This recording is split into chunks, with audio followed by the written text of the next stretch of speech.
बिस्मिल्लाहिर्रहमानिर्रहीम। बोलते कालम के साथ मैं आमिर रज़ा खान। और भारत के तबूत में आखिरी कील कौन सा ठुका था, ये आज का मेरा मौजू है। आखिरी कील जो इस जंग में ठोका गया वो थंडर बोल्ट था। बोल्ट आप समझती हैं कि बोल्ट कस दी ना, वो कील ही है। वो कस दिया गया था उसके तबूत में, और इसके बाद शायद लंबे अरसे तक ये बला इस तबूत के अंदर बंद रहेगी। इस थंडर बोल्ट का ये क्या है, किस तरह इसने काम किया और क्यों भारत इससे खौफज़दा है। ना सिर्फ भारत बल्कि पूरी दुनिया इससे बेपनाह खौफज़दा है। इसका जवाब किसी के पास नहीं है कि ये थंडर बोल्ट है क्या। पाकिस्तान के पास ये मिसाइल मौजूद था पहले से, लेकिन इसकी रेंज कम थी। और जंग से कुछ अर्सा पहले जब बहुत सारी एजेंसीज ने ये रिपोर्ट नशर की कि भारत कुछ बड़ा करने जा रहा है पाकिस्तान के ख़िलाफ़, तो ये थंडर बोल्ट जो है ये जहाज़ों में फ़िट कर दिया गया। कौन से जहाज़ों में फ़िट हुआ और थंडर बोल्ट ने क्या काम किया, ये बड़ी अहम बात है। और ये सबको पता होना चाहिए कि दुनिया भर में चीन कई किस्म का ऐसा असला है जो किसी दूसरे मुल्क को नहीं बेचता है, माँ सिवाय पाकिस्तान के। जी हाँ, ये बड़ी अहम चीज़ है कि पाकिस्तान पर जो वहाँ की आर्मी है या वहाँ के अस्करी कुव्वतें हैं या वहाँ के दिफाई लोग हैं, वो जितना एतबार करते हैं वो उतना एतबार ही अपनी आर्मी पर भी करते हैं। यानी अपनी आर्मी के हाल पीपल लिबरेशन आर्मी जो उनकी है, जितना एतबार उस पर है उतना ही उन्हें पाकिस्तान आर्मी पर है। और आप समझे दोनों का जॉइंट वेंचर है ये थंडर बोल्ट। ये थंडर बोल्ट दुनिया भर में कहीं सप्लाई नहीं किया जाता। दो मुल्क इस्तेमाल करते हैं, एक चाइना, दूसरा पाकिस्तान।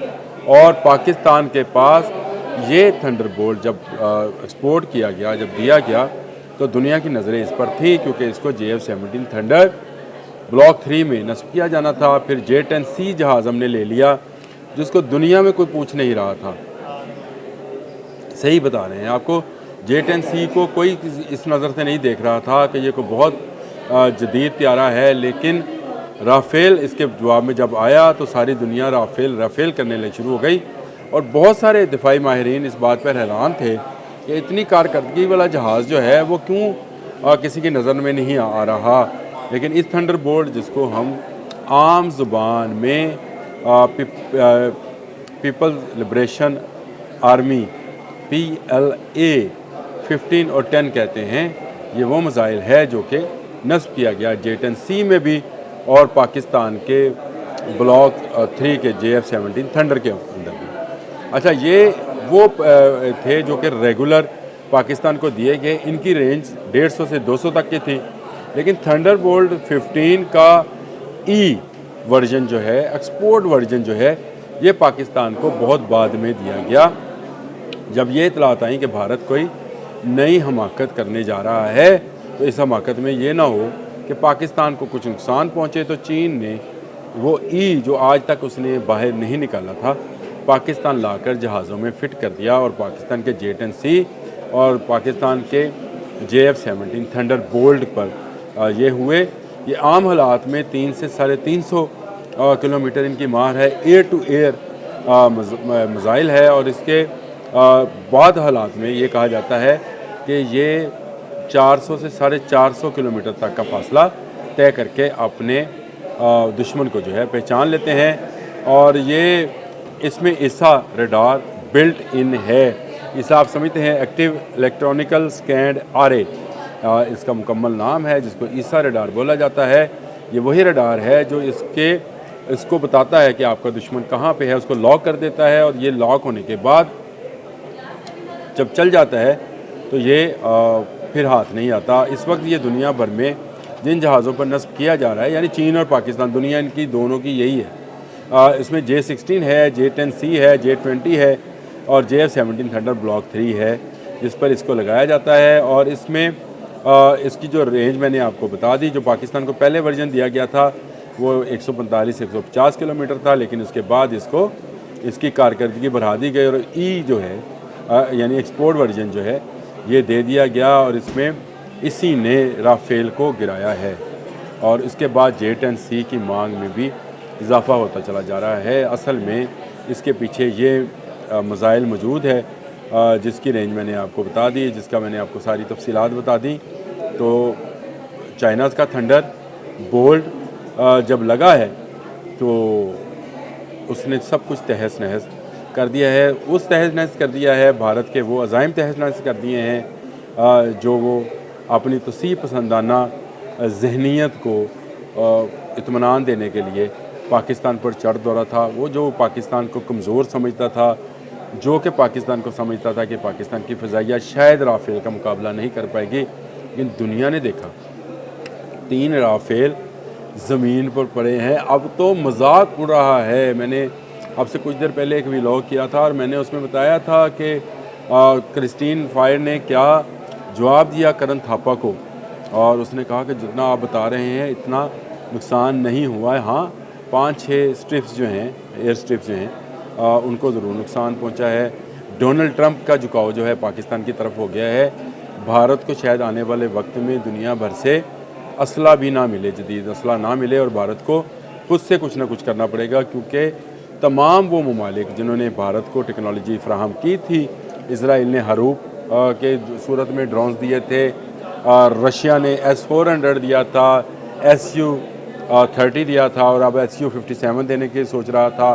फ्रांस ने राफ़ेल दिए थे, अब राफ़ेल M जो है मेरीन उसके वो बिकने जा रहे थे।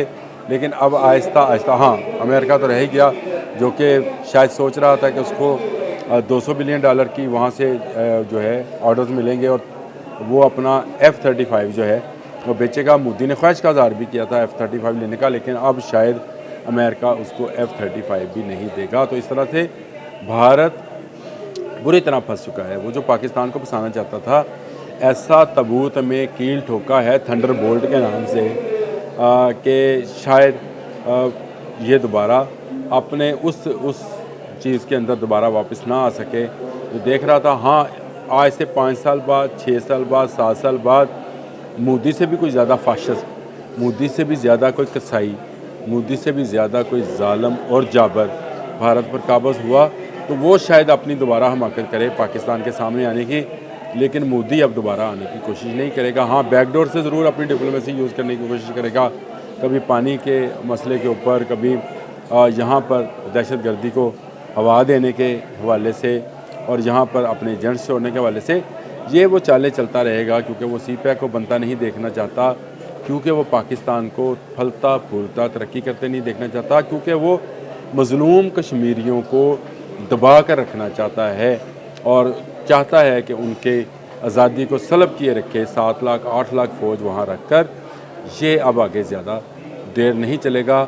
अब जब मौका मिलेगा पाकिस्तान उसके अंदर घुसकर मारेगा, और थंडर बोल्ट से भी जदीद मिसाइल जो हैं पाकिस्तान उस पर काम कर रहा है। नाम मैं आपको बहुत देर बाद, कुछ अरसे बाद, बहुत देर नहीं, कुछ अरसे बाद डिस्क्लोज़ करूँगा जब उसका डिज़ाइन मेरे सामने आ जाएगा, क्योंकि बिना डिज़ाइन आपसे बात करना जो है वो ऐसे ही है जैसे हवा में तीर चलाया जाए। लेकिन पाकिस्तान इस थंडर बोल्ट से भी आगे जा रहा है। थंडर बोल्ट की मैं एक बात आपको बताना भूल भी गया था कि 5 मार्क तक इसकी स्पीड जाती है। कोई दुनिया का जहाज़ इसको रोक नहीं पाता है। 5 मार्क स्पीड आप समझते हैं कि कितने हज़ार किलोमीटर पर आवर के हिसाब से ये जाता होगा। जो राफ़ेल है ये मेरे ख्याल 3 से 4 हज़ार किलोमीटर की रफ्तार से, यानी 3 से 4 मार्क की स्पीड पे जाता होगा।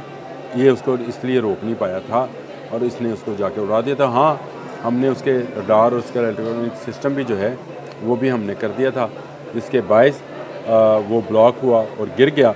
लेकिन थंडर बोल्ट का तबूत का आखिरी कील साबित हुआ, और ये तबूत का आखिरी कील भारत के इस जानवर को, उस खूनखार जानवर को शायद लंबे अरसे तक तबूत में ही बंद रखने के काम आएगा। अब तक के लिए इतना ही। अल्लाह।